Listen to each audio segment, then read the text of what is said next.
ನೋಡಿರಿ ಫ್ರೆಂಡ್ಸ್, ಇಡ್ಲಿ ಎಷ್ಟು ಸ್ಮೂತ್ ಆಗ್ಯಾವಂತ ನೋಡಿರಿ. ತೆಗ್ಯಾಕತ್ತೀನಿ ರೀ ಈಗ. ನೋಡಿರಿ ಎಷ್ಟು ಚಂದ ಬಂದಾವಂತ ನೋಡಿರಿ. ಇವ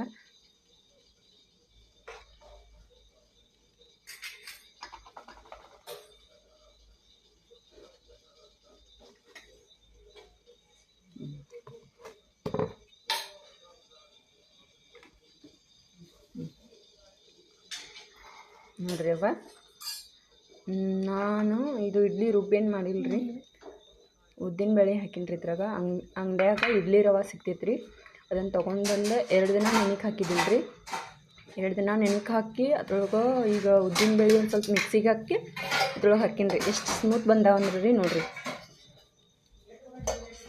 ಹೋಟೆಲ್ದೊಳಗೆ ಮಾಡ್ತಾರೆ ನೋಡಿರಿ, ಹಾಗೆ ಸ್ಮೂತ್ ಇದಾವ್ರಿ. ಎಲ್ಲೂ ಸ್ವಲ್ಪ ಇದಿಲ್ಲ ರೀ, ಏನಿಲ್ಲ ನೋಡಿರಿ. ಎಷ್ಟು ಚಂದ ಬಂದಾವಂತ ನೋಡಿರಿ.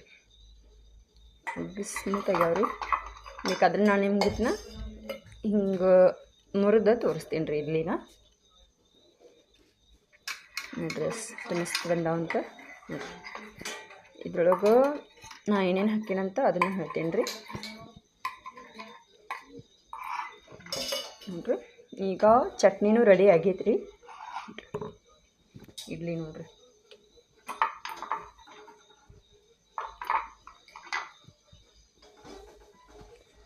ಹಲೋ ಫ್ರೆಂಡ್ಸ್, ನೋಡಿರಿ ನಾ ಈಗ ಇಡ್ಲಿ ಮಾಡ್ತೇನೆ ರೀ. ಇಡ್ಲಿ ಮಾಡೋದಕ್ಕಾಗಿ ಚಟ್ನಿ ತಯಾರು ಮಾಡ್ಬೇಕಂತ ಕೊಬ್ಬರಿ ಮತ್ತು ಹಸಿಮೆಣ್ಸಿನ್ಕಾಯಿ ತಯಾರು ಮಾಡಿಟ್ಕೊಂಡಿನಿ ರೀ ಹಚ್ಚಿ. ಅದನ್ನೀಗ ಮಿಕ್ಸಿಗೆ ಹಾಕ್ಕೋತೀನಿ ನೋಡಿರಿ.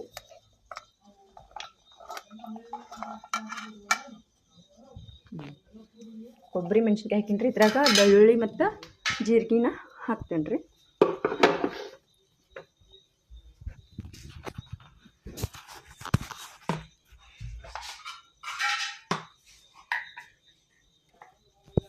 ಜೀರಿಗೆ,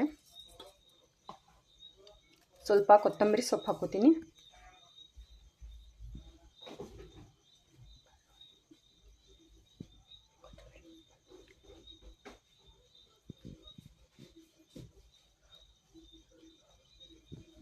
ನೋಡಿ ಕೊತ್ತಂಬರಿ ಸೊಪ್ಪು.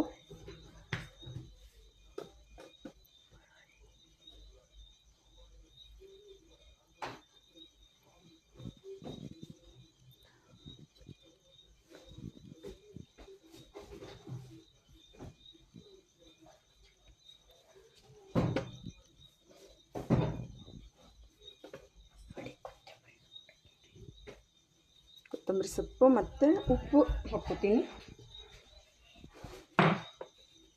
ಇದರಲ್ಲೇ ಸ್ವಲ್ಪ ಹಾಕೋತೀನಿ. ಮತ್ತೆ ಬೇಕಾದರೆ ಚಟ್ನಿ ಮಾಡ್ತೀವಲ್ಲ ಅವಾಗ